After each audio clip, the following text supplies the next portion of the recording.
So I'm here to have some closing remarks on Henry Highland Garnet. And to be honest with you, everything that I was going to say has been said. What an outstanding and amazing human being. Henry Highland Garnet, an amazing man. And he is so inspirational to us today. I want to do basically just two things. I want to talk a little bit about his history, but also to talk about what he says to us today, what type of an inspiration. He's a very appropriate person to honor, for he is, again, one of the most outstanding human beings that has ever lived in this country. For Presbyterians, Reverend Garnet is of vital importance as one who loved the church. He loved the church. He never gave up on the church. He challenged the church, but yet he also inspired the church. For African American Presbyterians, he represents the achievements of black Presbyterians who have always been few in number, but whose societal impact have been disproportionate and tremendous. He represents a long line of African Americans with connections to the Presbyterian Church who demonstrate the reason why we are in this denomination, to make a difference for Christ Jesus in the transformation of the world. He was a fascinating man of exceptional determination, born on December the 23rd in 1815 in New Market, Maryland. Interestingly enough, I live about 10 miles from New Market, Maryland. And that area has given us not only Henry Highland Garnet, but gave us Harriet Tubman and Sojourner Truth. All were born within basically 15 to 20 miles of each other, within a 20-year span. His father was a man of exceptional pride and heritage, and he constantly told his family that they were of African royalty of the Mandingo tribe, with his grandfather being a chief. At the age of 9, we know the story how his father was always planning to escape. And finally, a friend died and had a family of 11. And the father came up with a plan, said, so we're going to ask for permission to attend the funeral at another plantation. And they got in a covered wagon, and he escaped with his family to New York. And there they grew up, and they began to live as free people.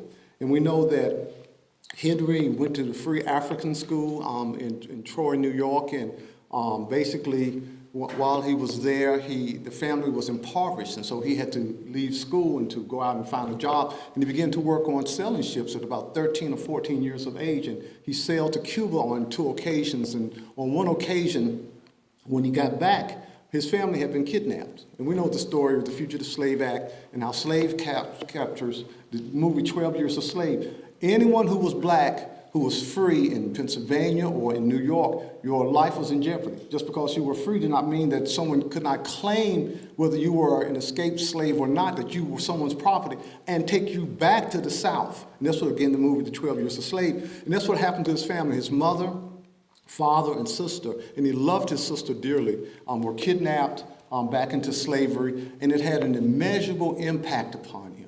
And I think that's part of the motivation for what he did. He hated slavery with a passion, and not based on something that he had read, but he was enslaved himself, and he knew what slavery did to African Americans. His friends tell the story of how he bought him a knife, and he would walk the streets at night hoping that a slave catcher would come upon him so that he could extract his vengeance. And his friends did an intervention with him, and they shipped him off to school. And to make a long story short, he is a very educated man, went to Oneida Institute. It was one of the few schools that were allowing blacks in at that time. The first school that he attended, they had to leave, he and 3 other blacks, Alexander Cromwell, the famous Episcopalian priest, had to leave because the local whites were outraged that blacks were now attending this school, and they literally drugged the school into the swamp. And then they tried to kill all of the black students who were there, but they escaped harm. He flung himself with all of his energy into the fight for human rights. He did a European tour in France and Germany. In 1865, the first African American to speak in the halls of Congress on February 12th. When the president was assassinated, Mary Lincoln presented 2 of the president's canes, one to Garnet and one to Douglas. He was appointed the minister resident to Liberia in 1881. In 1842, he was ordained as a Presbyterian minister as the pastor of Liberty Street Presbyterian Church.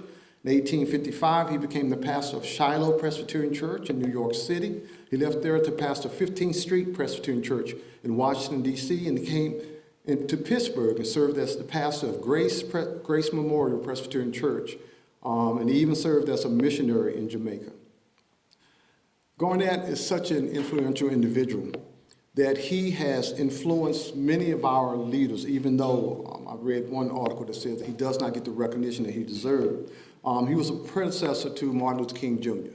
And there's an interesting connection between him and King, because we know about King's letter from a Birmingham jail. He received an exact same letter from white clergy who told him that he was moving too fast, Garnet was, that he was too radical and doing too many things. He was also a predecessor to Malcolm X.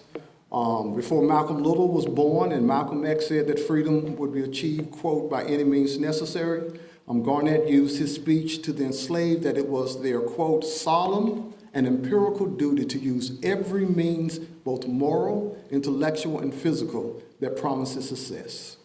He believed in the right to self-defense. And again, I think that much of his life, you can see much of his life echoed in the words of Malcolm X. At the age of 17, and I shared the story when he was a student and the school was burned down, he saved the lives of the students as they were barricaded in the dorm that they stayed in. For the mob, after it threw the school building into the swamp, came for them. And Garnet had gathered the students together and taught them how to make very informal but effective bullets. So when the crowd approached the house, he stuck a shotgun out the window and shot at the crowd, and it dispersed the crowd long enough for the students to get away. There are numerous lessons that we can learn today from Henry Highland Garnet. He teaches us much in the 21st century on what it means to follow Jesus with a prophetic voice. He was a multifaceted personality. He held numerous identities, and he demonstrated a variety of talents. He understood the importance of leadership, for he was a leader in every period of his life. He constantly challenged President Lincoln when the Civil War broke out to allow blacks to serve as Union troops. He was a recruiter for troops. And once they were recruited, he served as a chaplain for black soldiers.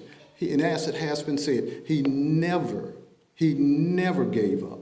And he shows us how to use our faith to overcome tremendous obstacles. He was an intellect, an educator, and a brilliant orator. He was an educator in Troy, New York, where he taught school at the first school founded for black students. Here in this city, he also was the president of a seminary. He understood the power of politics to bring about change. At a time when blacks were enslaved, had no right to vote, had no right for any political rights, he was a supporter of the newly found Liberty Party that grew into the Republican Party that opposed slavery as a part of its platform.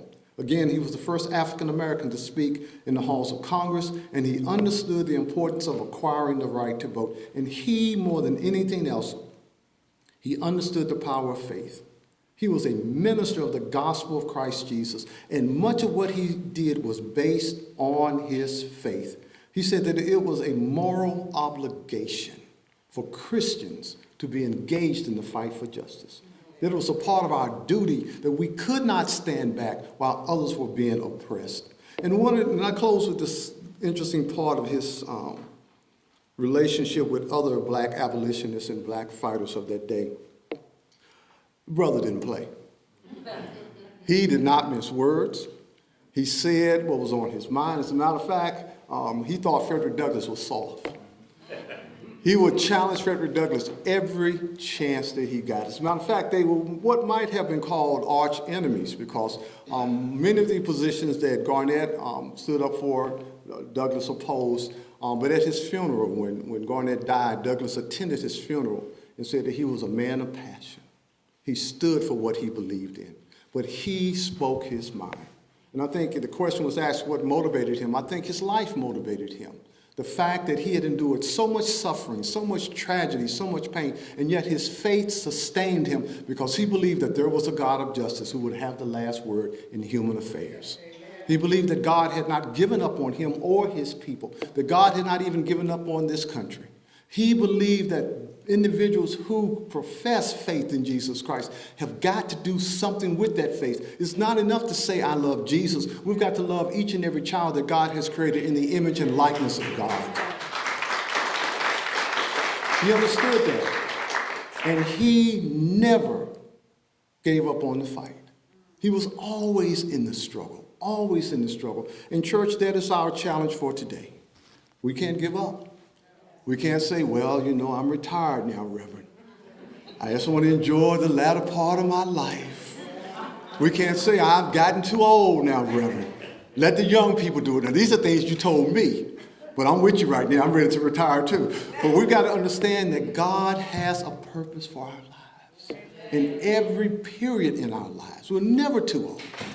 We're never at a point where God can't use the gifts and the talents that we have. Something that you say can change a child's life. You can be that motivation, those words that they remember time and time again. When I grew up in the church, there was one lady, and God help me, I cannot remember her name, but every time I came to church, she gave me a nickel. Every Sunday. Now, you could buy something with a nickel back then. And I still remember when she moved me up to a quarter. Oh, Lord. Oh, I'm going to go out and buy the world now. But she stayed with me every day of my life. What it means to do something for a child, for someone who's not a part of your bloodline, has no biological link to you, but someone that you see something in that you want to inspire. We're called to do nothing else, if nothing else, to inspire other people. You can make it. You are somebody. You're special in the eyes of God. And lastly, we live in a country that tries to beat you down. And I'm here to say, I work in D.C. I ain't never seen nothing like what we're going through now in Washington, D.C. It's a different day. People are coming to D.C. who have no business being in Washington, D.C., simply coming to bring chaos and to sow discord. But we've got to understand that we serve a God who brings us together. A God who says that you are my children, and it does not matter whether you live in the United States of America, whether you are Palestinian, whether you live in Ethiopia, you are a child of God, and we have got to care, church. We're called to be people who love the Lord our God with all of our heart, with all of our mind, with all of our soul, and to dare to love one another, even as we love ourselves. So that is our calling, and that is what inspired the Reverend Dr. Garnet. He loved the Lord his God with everything that was within him. And his faith never was defeated, even in the midst of all of the hate and chaos in this world. And let us do likewise. Thank you.